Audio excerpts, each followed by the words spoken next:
It all sounds very green. The Environment Secretary Ed Davey has been urging other countries to get serious about tackling climate change. At the UN's climate talks in Warsaw, Mr. Davey said Britain would push for a deal cutting carbon emissions by 50% across Europe. But back home, it's all very different. The Conservatives are trying to get rid of green energy levies to the dismay of campaigners. We'll be talking with the Environment Secretary in just a moment. But first, here's our science editor, Tom Clarke. There's lots of ways of making electricity. But here in Britain, like the rest of the world, most of it comes from burning planet-warming fossil fuels. Today, ministers assemble at global climate talks in Warsaw to continue trying to thrash out a deal on reducing carbon emissions. Our government has gone to Warsaw as one of the more progressive nations, telling others to reduce their emissions to the environment. But back home, it's a very different story. We've got Conservative politicians saying they're going to get rid of green energy initiatives and an electricity sector in virtual chaos. Take this modern gas-fired power station hardly being used because it's more profitable for power companies to burn far dirtier coal.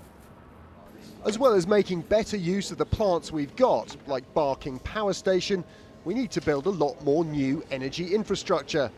A report this week from Ernst & Young found there are plenty of investors queuing up to build it. But they won't spend any money until they know whether the government wants green energy, more fossil fuels, or cheaper bills. I think the promise of David Cameron to be the greenest government ever has been a bit more of a green wash than something that really stands up to scrutiny. What we've seen in the last few years are emissions going up, investment in clean energy halved, but also it hasn't helped our country, and I don't think it helps our reputation on the world stage when we witness every day the bickering that's going on within the coalition government. As an issue, energy pushes all sorts of buttons: economic, environmental and social. And the cost of bills versus the cost of climate disaster makes it a messy political battleground.